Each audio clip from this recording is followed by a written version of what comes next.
दैनिक जागरण का संपादकीय डिक्टेशन। गति 100 शब्द प्रति मिनट। स्टार्ट होगा 5 सेकेंड बाद।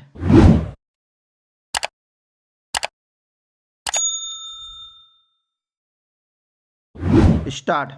यह अच्छा है कि लोकसभा और विधानसभा के चुनाव एक साथ कराने पर पूर्व राष्ट्रपति रामनाथ कोविंद की अध्यक्षता वाली समिति के साथ विधि आयोग भी विचार कर रहा है। इस विषय पर विधि आयोग की ओर से भी विचार किए जाने से यह पता चल सकेगा कि लोकसभा संघ विधानसभाओं के चुनाव कराने के लिए कानूनों में क्या परिवर्तन करना पड़ेगा। एक साथ चुनाव में कोई अड़चन है तो यही कि यदि केंद्र या राज्य सरकार 5 वर्ष का कार्यकाल पूरा करने के पहले गिर जाती है तो क्या होगा। यह ऐसी अड़चन नहीं जिसे दूर न किया जा सके।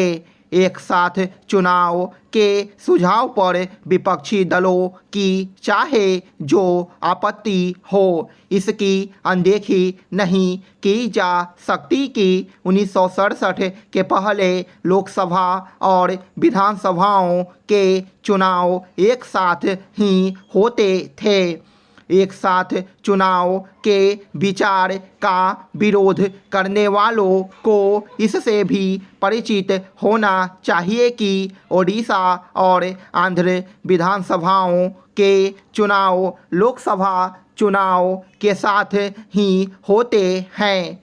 इस पर विचार के विरोधी यह जो तर्क देते हैं कि एक साथ चुनाव कराने से जनता के समक्ष दुविधा पैदा हो सकती है, उसमें इसलिए कोई दम नहीं क्योंकि ओडिशा और आंध्र के मतदाता यही प्रकट करते चले आ रहे हैं कि उन्हें लोकसभा संघ विधानसभा चुनावों में कोई समस्या नहीं। स्पष्ट है कि जनता के हितों की फर्जी आड़ ली जा रही है। जो भी दल एक साथ चुनाव का विरोध कर रहे हैं वे वस्तुतः जनहित और देशहित से अधिक महत्ता अपने संकीर्ण राजनीतिक हितों को दे रहे हैं। यह किसी से छिपा नहीं कि रह कर होने वाले विधानसभा चुनाव जनकल्याण और विकास के कामों में बाधा खड़ी करने के साथ किस तरह देश के संसाधनों के लिए बोझ भी बनते हैं। एक साथ चुनाव के विरोधी प्रायः यह भी दलील देते हैं कि ऐसा करने से क्षेत्रीय दलों को नुकसान होगा। यह दलील भी खोखली ही है क्योंकि ओडिशा और आंध्र ने यह मांग नहीं की कि लोकसभा और विधानसभा के चुनाव अलग अलग कराए जाएं।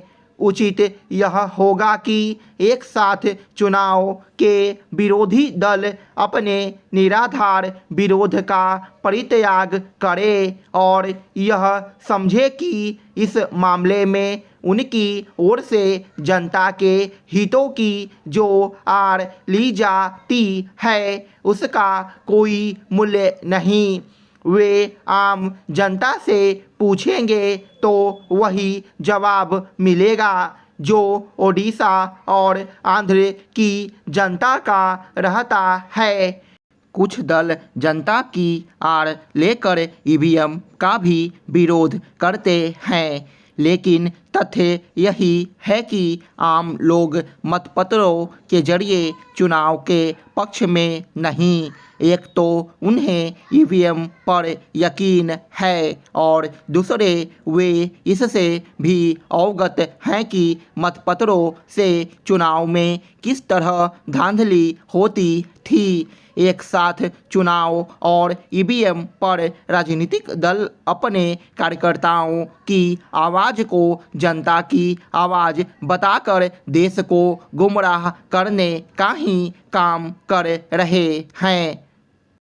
संपत्ति कर के भुगतान के लिए लोगों को प्रोत्साहित करने को नगर निगम ने सहभागिता योजना में बदलाव किया है।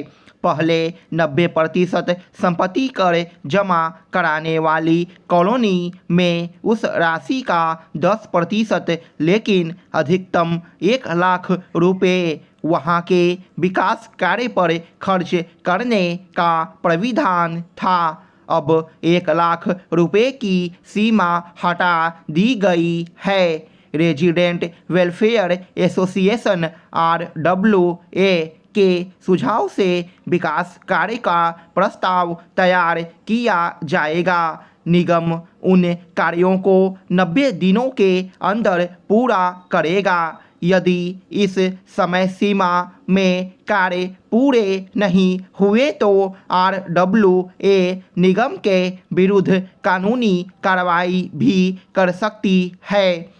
इस कदम का स्वागत किया जाना चाहिए। इससे निगम की जवाबदेही तय होने के साथ लोगों को जरूरी सुविधाएं उपलब्ध होगी। औपचारिकताएं पूरी करने में विलंब के साथ निगरानी की कमी से कई योजनाएं या तो जमीन पर नहीं उतरती है या समय पर पूरी नहीं होती है। इसमें सुधार की ज़रूरत है। संपत्ति कर जमा करने के लिए लोगों को प्रोत्साहित करने की दिशा में यह उचित कदम है, लेकिन इसे लेकर जनता को जागरूक भी करना होगा।